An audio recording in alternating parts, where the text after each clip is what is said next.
Thank you for joining me today on this journey into the heart of our land, where the roots of native plants intertwine with my experiences of Australia's cultural heritage.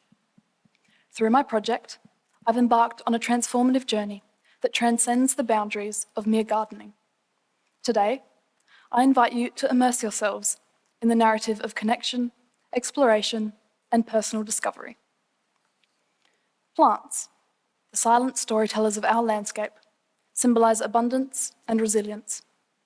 They are the threads that weave the intricate tapestry of life, connecting us to the land in ways both tangible and spiritual. In my exploration of Australian Indigenous plants, I've come to realise that they serve as portals, offering us glimpses into the profound knowledge and land management practices of Aboriginal and Torres Strait Islander peoples, practices honed over millennia. As we journey together today, I want to share not only the intended outcomes of my project, but the personal discoveries that have reshaped my understanding of connection to the land. My journey began with a simple idea, a seed planted by Jeremy and nurtured by my own long-standing interest in plants and a love of nature and the outdoors. Before the beginning of Year 12, I envisioned a practical project, a bush tucker trail around the school. However, as the seasons changed, so did the course of my project. The essence of my project, the connection to the land, gradually unfolded over the year. What started as a straightforward concept evolved into a deeper exploration of my, or society as a whole's, interconnectedness with nature. Jeremy's initial idea resonated with my childhood fascination of outback survival, one of the key ingredients being bush foods. While his ideas around creating a plant trail connecting native areas around the school were what my project stemmed from, this had long been an interest of mine. The concept of a bush tucker or useful plant trail was mentioned by Eleanor in the project week of Year 11, and it stuck with me. I had been hoping for a project that was creative and practical, and that, of course, I had an interest in. Here was the perfect opportunity.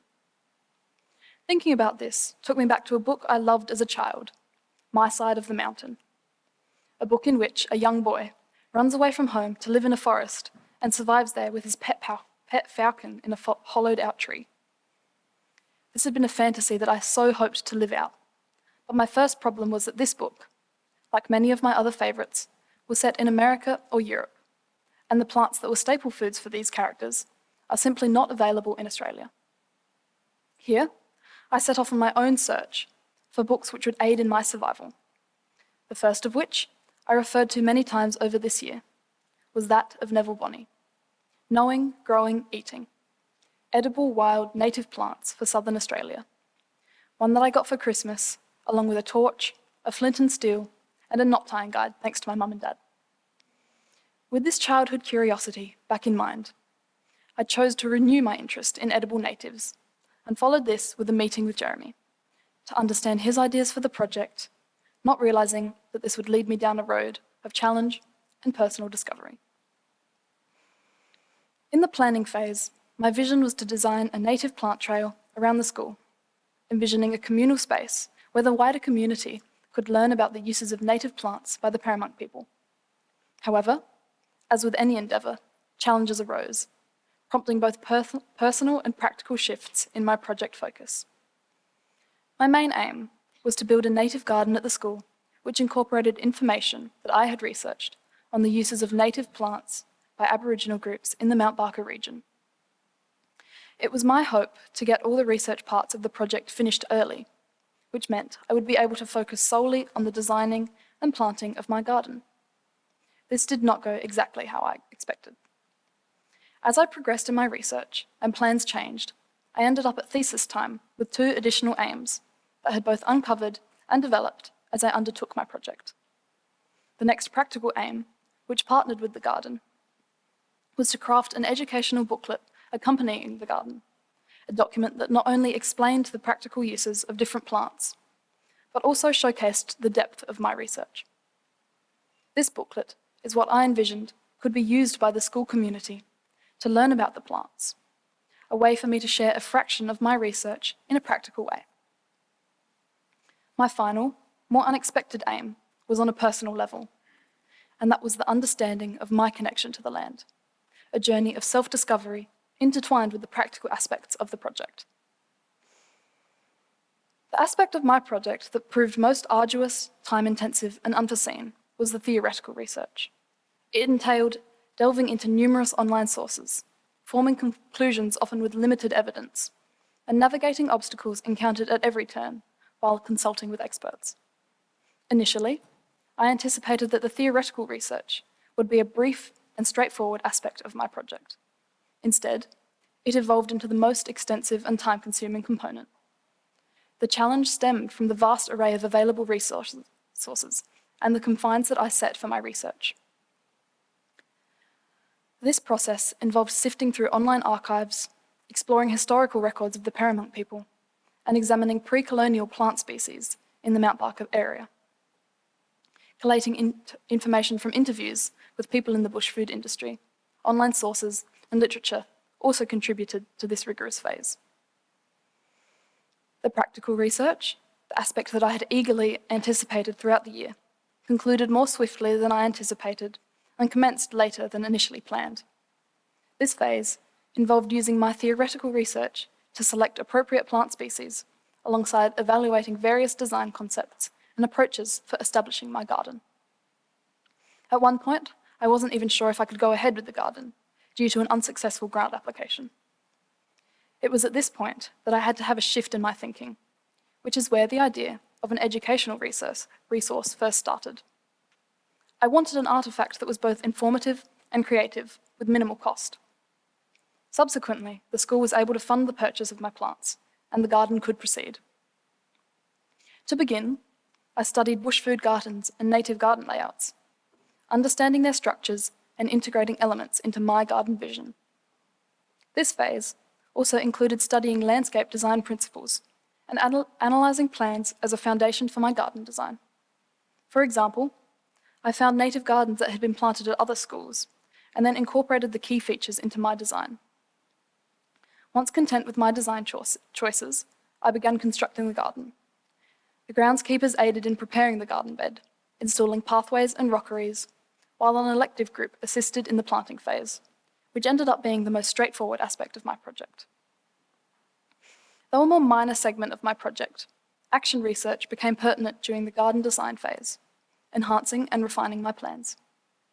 Initially, I outlined my garden space based on master plan drawings and sketched essential features identified from previous garden analyses. Soliciting feedback from a landscape architect, I refined my plans by considering their suggestions, the available space, and specific criteria. My first plans were simple, rough ideas around the look and spacing of my plants, and as I progressed and became more confident, the plans reflected this, with more definite lines and footnotes depicting exactly which plants I wanted and where. As I look back on my planning phase, I was completely unaware of the personal discoveries that were happening at the same time. Although I was focusing mainly on the artifact and keeping my project practical, I did not feel inspired, and it was often an effort to feel motivated or stay consistent. This all changed when I started my community aspect. A volunteer group where I live, called the Angus River Catchment Group, spend their free time preserving and improving the native areas in and around Strathalbyn. This group, of mostly retirees who are always eager for new members, regularly get together for planting and maintenance days in specific regeneration areas. Working with this group was easy and enjoyable. It was through this group that I was reinvigorated by my project. Every second Saturday, the group would pick an area to plant in, and we would all get together to put the plants in the ground. It was here that I spoke to some of the friendliest people I have ever met. Their love for nature and conversation was infectious.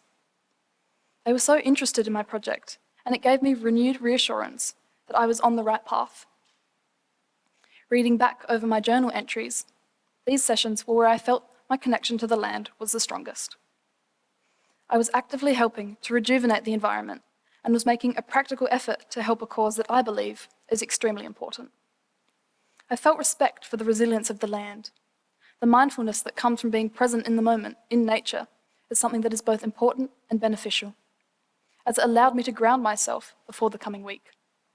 Here, I was growing as a person, and although I may not have realized it, this was the best part of my project, getting involved in community who were all there for their love of the land.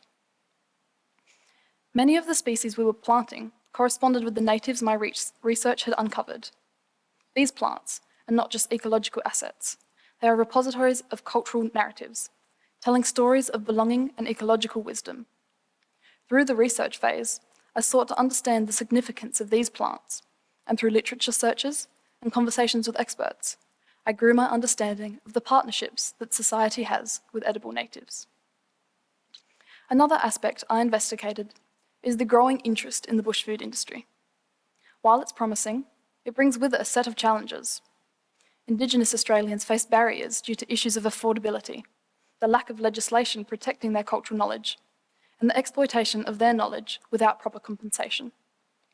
The challenge lies not only in the financial aspects, but in the preservation of their cultural identity.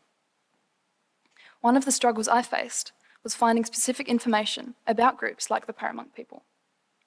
Neville Bonney, although his books are great, and I referred to them a lot over this year, was an expert I contacted, and he made a comment that stuck in my head.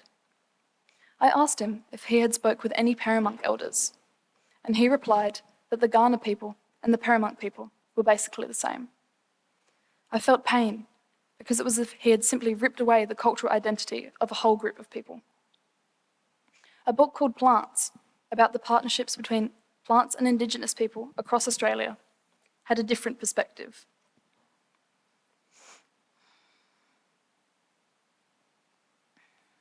Of course, no one now can credibly argue outright that our vibrant Indigenous cultures are dead. However, if you perpetuate the idea that a culture has been devastated and irretrievably lost, you insist that there is nothing left to look for.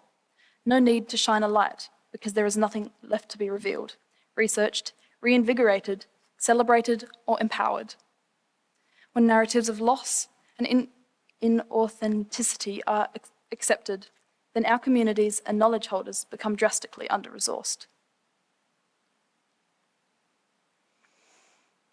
Thus, Aboriginal people know and understand that country holds her stories, no matter how violently she is altered, reconfigured, or reinscribed. As Tati Tati Elder, Uncle Brendan tells us, country is the foundation. Country holds all knowledge, and without country, it is very difficult to pass knowledge on.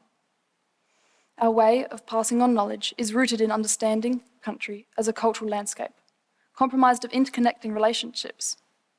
As Uncle Brendan explains, to learn about our world and to continue our culture, we must have access to country, to walk, to sit with our elders, to learn through carefully observing, listening, seeing, talking, smelling, and tasting. It is only through being on country that the complexity of the holistic and integrated nature of our knowledge can be properly realised. This is experiential learning, he explains, and it puts what you are learning down into your body and mind in a way that writing things down, removed from the source or in a classroom, cannot. While books and research are useful, our elders are themselves libraries, and country too is so clever, directing us, demonstrating for us, documenting and providing all that we need to understand and to know. When elders and country come together, our knowledge is activated, flowing from the past, welling up within the present, and embedding itself in our futures. I know that I cannot, and probably never will be able to understand or express fully the importance that country has to the First Nations people. However, I do understand that country is sacred, a source of spiritual, cultural, and physical sustenance, and the connection to the land extends beyond a mere physical attachment. It is a spiritual and cultural link passed down through generations. I believe and hope that with time and presence in nature, each of us can carry a fraction of this connection to land within us and use it in a way that benefits each other and the earth.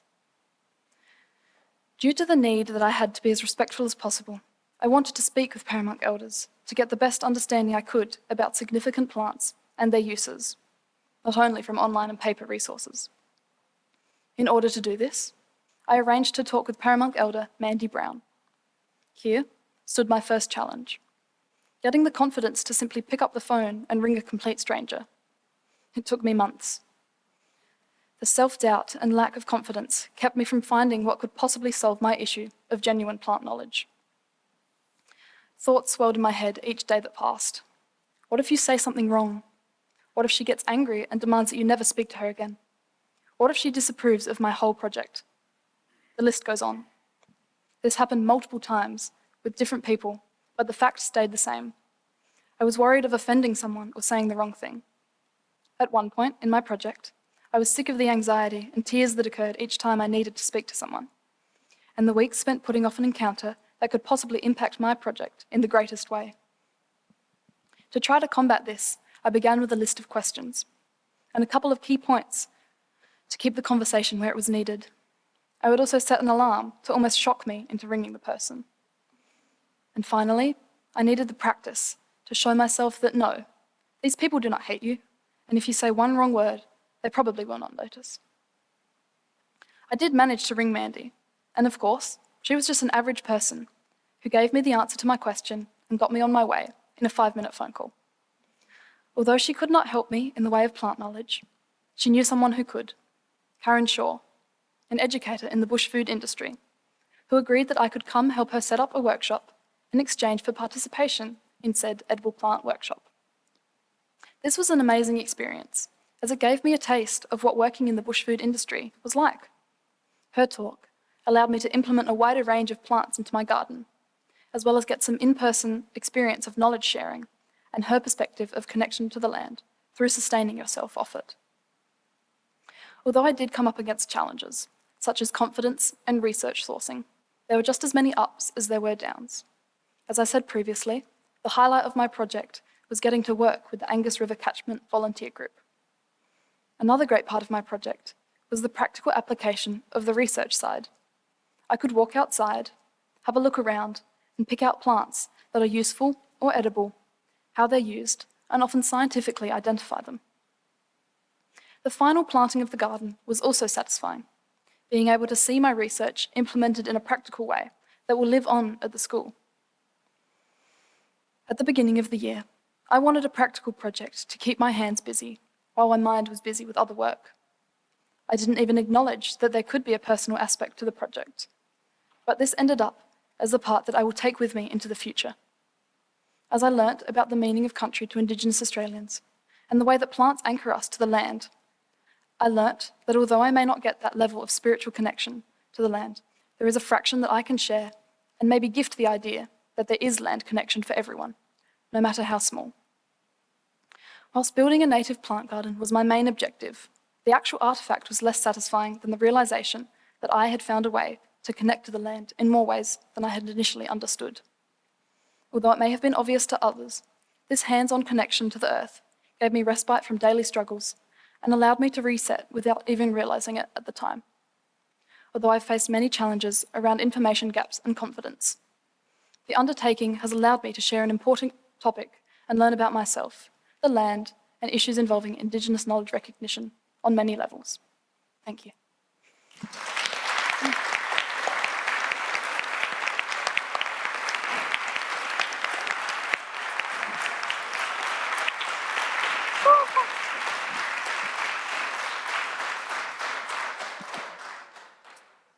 Any questions, I guess?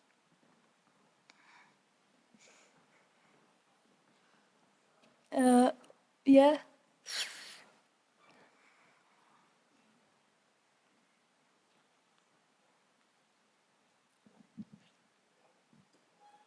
Wonderful presentation, Viv. Thank you very much. I know you just said that really the connection that you got to feel with the land was more satisfactory in the end than actually building the garden. I'll still ask you, could you talk a little bit about sort of the concept that you applied for the garden and just the kind of plants that you, and plant species that you selected for the garden? Yeah, so the concept was basically, I wanted a place where I could plant edible natives that I guess others could learn about. And a lot of the species, there's not a lot of information on specific to the Mount Barker area edible natives. So I had to do a lot of synthesis of information and basically find plants that were native to Mount Barker and then plants that had that were edible or had uses through both talking with people and other resources, and basically just pick the ones that were most suited to this area and would like suit the land up at the school. Yeah.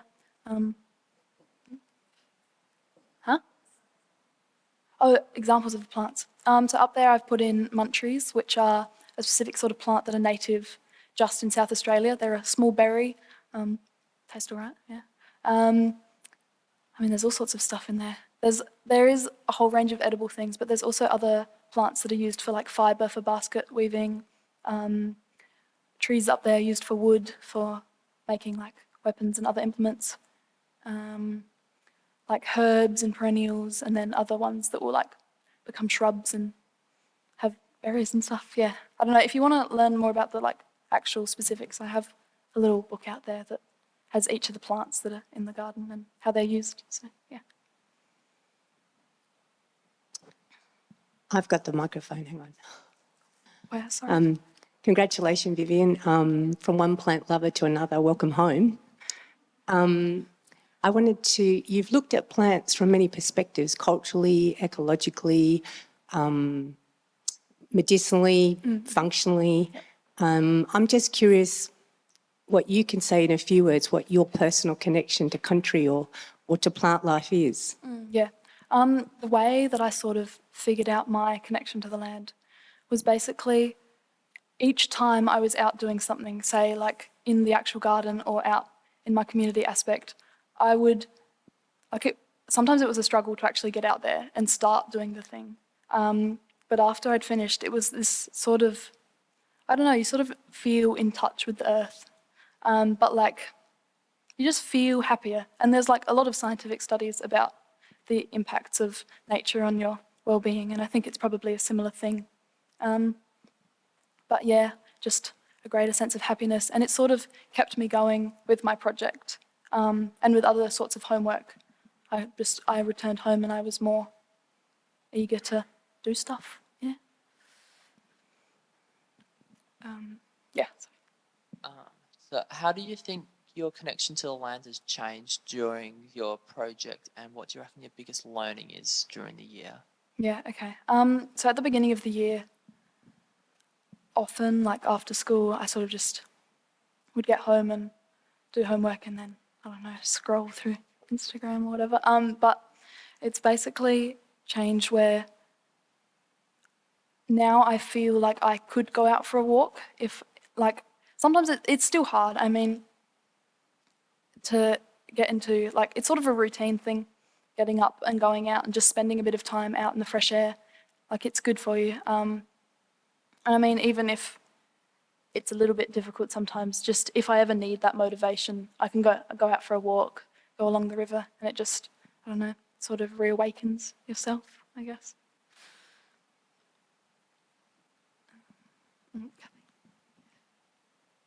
You mentioned that you found it difficult to find native plants to our specific area around Mount Barker, and you also mentioned that comment from Neville Bonney. Did you find it really difficult to find native information? We live on what is a very relatively small Indigenous country. Was it difficult for you to find information from the people who were First Nations here?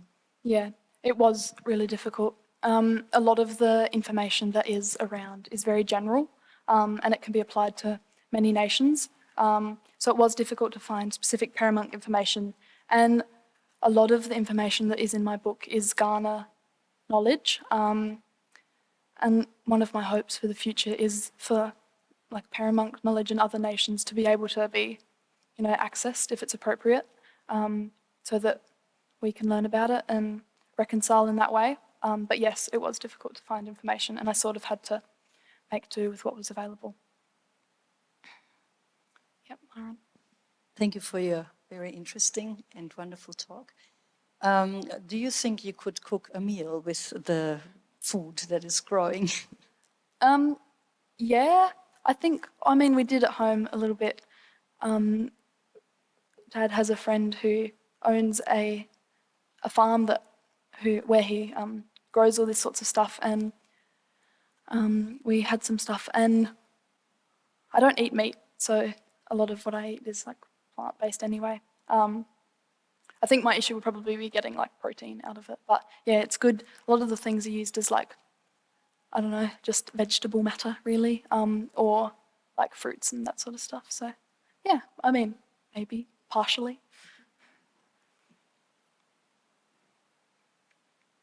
Yep. Thought of something with the meat. So you said you don't eat meat. Do you eat plant-based meat, and do you know what it's made up of? Yes, I do eat plant-based meat, and I'm not ashamed of it. I don't find any issue with it. Yes, I know it's probably full of chemicals, but oh well, too bad. Sorry for this question, Vivienne. Well done.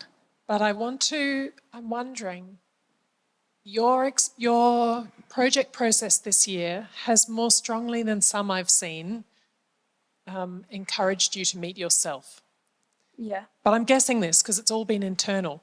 So I'm wondering, can you articulate what your biggest challenge has been and what have you learnt from meeting that challenge? Sorry. Yeah, I guess, I mean, I did talk a little bit about the self-doubt stuff, and that was one of the things, but also another aspect was feeling like expectations from people and not really knowing how to work through that. And at the beginning of the year, I sort of felt like the project wasn't for me, but I think I had learnt to shift situations or shift my thinking around what I've done and make it more me. Like I reclaimed my project really. Yeah. I just want to commend you because we saw the struggle and you did it all yourself. You made it yours and you came out with a remarkable result. So well done. Thank you. That's it. Thank you. Oh.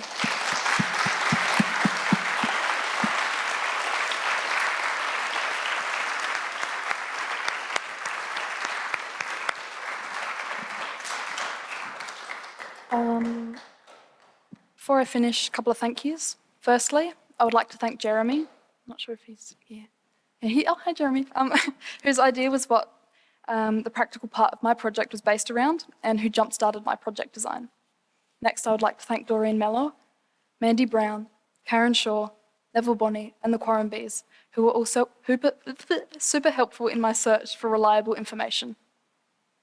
Thank you to the groundsmen, Daryl, Simon, Nick, and Ollie, for their help with the heavy lifting and landscape changes, and to the Year 7 to 9 elective group for their help in the final planting stage.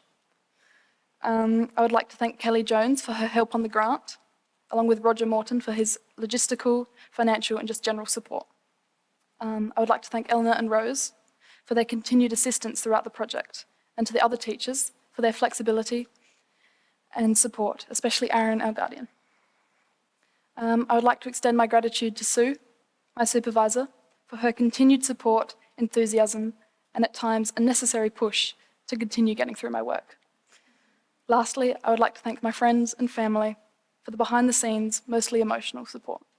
Thank you.